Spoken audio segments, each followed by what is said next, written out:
Bonjour à tous, bienvenue dans ce premier tutoriel vidéo sur la configuration de la GUI MultiWiiConf. Avant de commencer, donc nous allons supposer que le sketch de votre Arduino a été chargé, le sketch correspondant à votre quadri.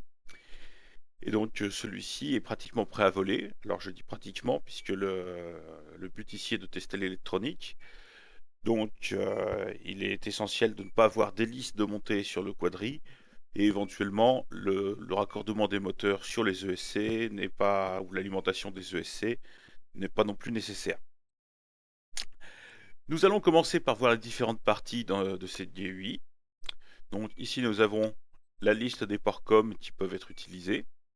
Donc il faut savoir quel port COM correspond à votre FTDI connecté à la carte pour pouvoir se connecter. Ici nous avons la lecture de tout ce qui est PID, donc de tout ce qui est valeur dans les PROM de l'Arduino.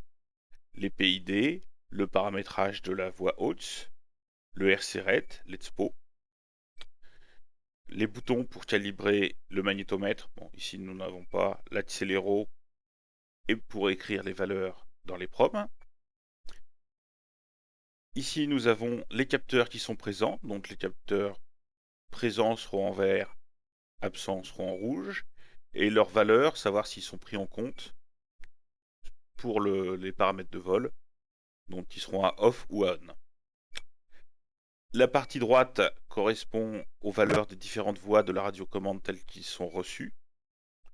Donc, on va retrouver les gaz, le pitch, le roll, le lacet et la voix haute. Sur une configuration basique, c'est tout ce que vous utiliserez. Sur la partie droite, on va voir une visualisation de la position du quadri. Ce sera beaucoup plus parlant dès qu'on sera connecté. Donc, une visualisation sommaire en 3D et la position pitch et roll. La partie inférieure est dédiée aux capteurs. Donc on va voir la visualisation de tous les capteurs, que ce soit les accéléros, les gyros. Il sera possible d'activer ou de désactiver chacune des visualisations pour plus de clarté.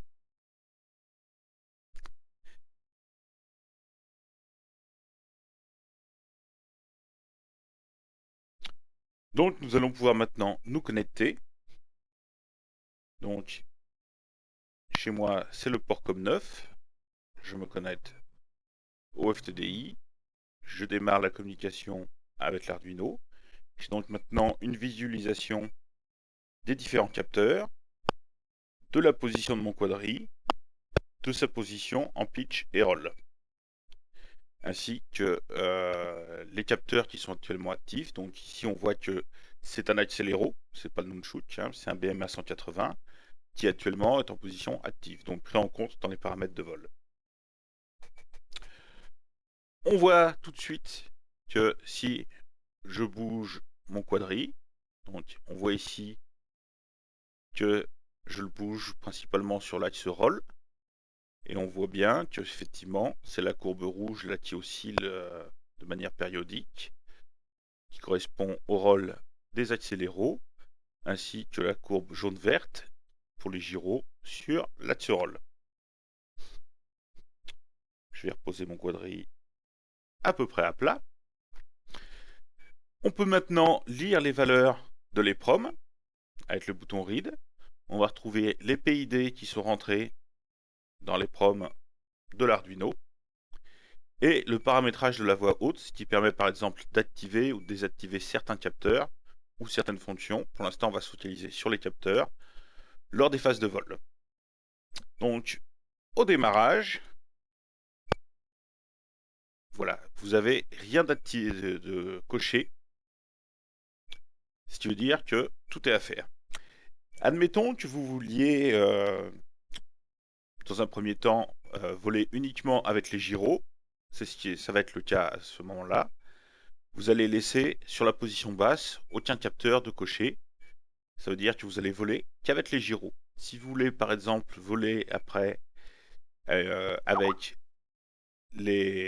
en position stable, vous allez pouvoir cocher par exemple le level en position milieu, et sur une configuration plus avancée par exemple, si vous vouliez avoir une position où vous avez les accéléros et les autres capteurs d'activer. Vous allez pouvoir les mettre en position haute. Validez toujours votre choix en faisant un write. Ce qui veut dire que maintenant, sur ma voie haute, ce qui est en fait le bouton 3 positions de ma télécommande, je vais avoir la position inférieure, là j'y suis, où j'ai que les gyros de branchés. Vous voyez que l'accéléro est présent mais n'est pas actif. En position intermédiaire, l'accéléro est présent, est actif. Et en position supérieure, l'accéléro est présent, actif. Et si j'avais un barreau et un magnétomètre, il serait actif aussi. On retrouve la position de la voie haute sur cette ligne-là. Vous voyez, position basse. Donc, position basse, juste les gyros, les accéléros sont inactifs. Position médium, j'ai les accéléros qui s'activent, accéléros actifs. Position haute, accéléros, éventuellement barreau et magnétomètre qui ne sont pas présents là, qui sera actif aussi.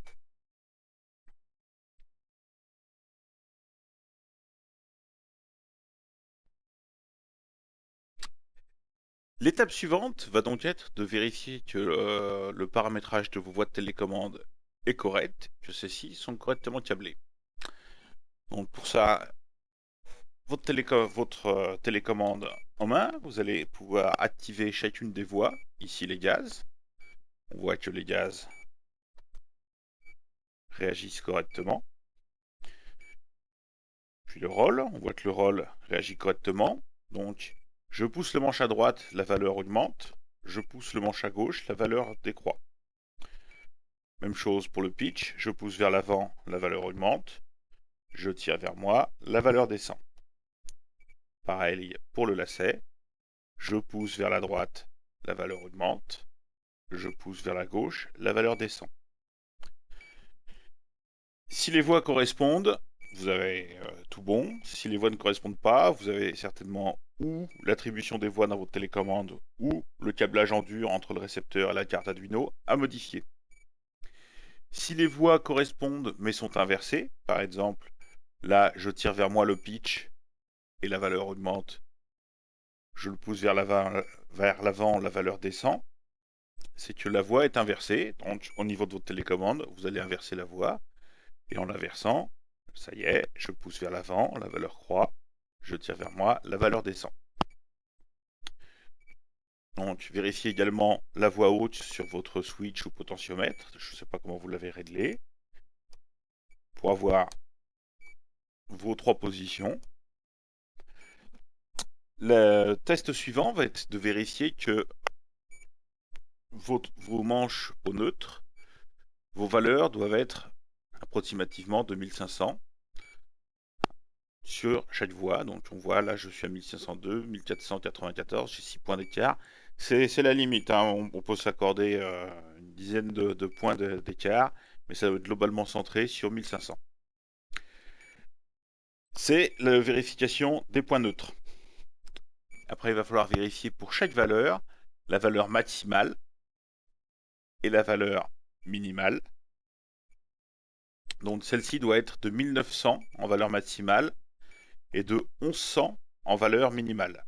C'est la même chose, vous pouvez vous accorder un petit peu d'écart, sachant qu'il vaut mieux un petit peu d'écart à l'extérieur des valeurs que je vous ai données plutôt qu'à l'intérieur. C'est-à-dire, là, le minimum à 1100 que je vous ai donné, vous voyez, je suis à 1092, c'est parfait.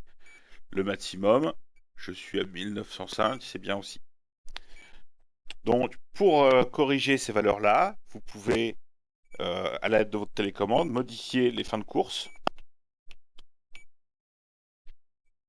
Donc, je vais prendre l'exemple du pitch et je vais le modifier en direct. C'est-à-dire là, je suis en bout de course. Vous voyez, je suis limite puisque je suis à 1900. Je vais augmenter la fin de course sur ma télécommande. Je l'augmente volontairement bien au-dessus. Et je vais le ramener autour de 1900. Voilà, là je suis bien. Ce qui correspond sur ma Turnigy à environ 80% sur les positifs ou moins 80% sur les négatifs pour chaque voie pour être à peu près bien calibré.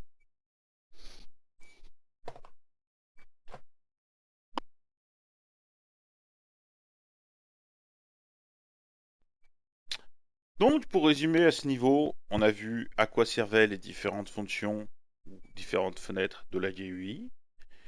Nous avons visualisé que les voies de la télécommande étaient bien attribuées. On a réglé les fins de course de celle-ci. On a vu comment activer ou désactiver les accéléros ou les autres capteurs avec la voie haute de la télécommande. On va maintenant calibrer les accéléromètres.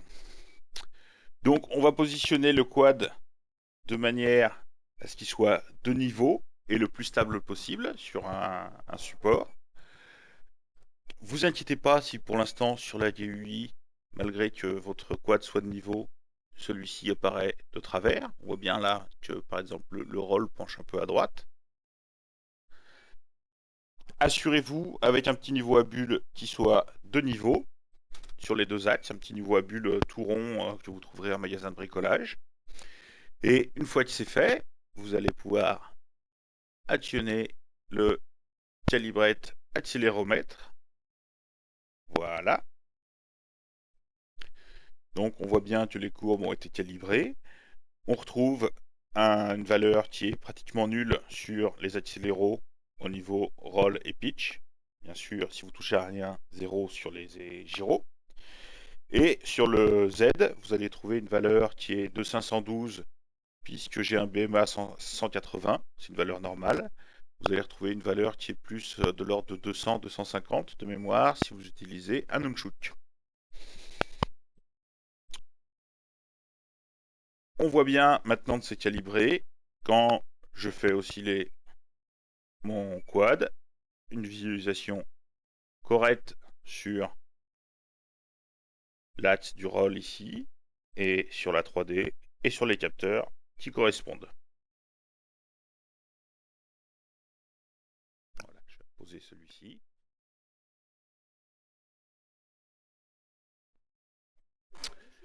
Nous allons maintenant pouvoir démarrer les moteurs, démarrer de façon virtuelle, puisque je vous rappelle que les moteurs dans ma config ne sont pas connectés. Je teste juste l'électronique. Donc, pour ce faire, on va prendre la télécommande. Et l'armement des moteurs se fait avec les gaz en bas et le lacet à droite. Je suis en mode 2. Donc, les gaz en bas, on les voit ici, le lacet à droite. Les moteurs sont armés. Dans ma config, les moteurs, pour l'instant, par défaut, sont toujours au régime mini. Ça correspond au paramètre motor stop dans le sketch de l'Arduino, qui permet que les moteurs ne démarrent pas quand les gaz sont au mini. Si je monte les gaz, on voit que les 4 commandes des régimes moteurs montent proportionnellement. C'est normal. On va vérifier que les moteurs réagissent bien aux commandes. Donc si je mets un peu de roll sur la droite, on voit effectivement les moteurs de gauche qui montent en puissance et les moteurs de droite qui baissent. L'inverse si je mets du roll à gauche. Si je mets du pitch vers l'avant, c'est les moteurs arrière qui ont plus de pêche, les moteurs avant moins. Et vice versa si je mets du pitch vers l'arrière. Pareil pour le yo, si je tourne à gauche et si je tourne à droite. Donc si je tourne à droite, c'est les moteurs qui se tournent en contre-rotatif qui ont plus de pêche et les moteurs qui sont en rotatif qui ont moins de pêche. Avec ces moteurs donc là qui sont à un niveau correct, maintenant je vais bouger le quad et on voit que les moteurs réagissent pour essayer de contrer les mouvements du quad. Donc on voit bien, là je suis en mode uniquement gyro. Je vais activer avec la télécommande les accéléros et on voit que si je donne de l'inclinaison, les moteurs correspondants essaient de lutter pour amener le quad à une position la plus à plat possible.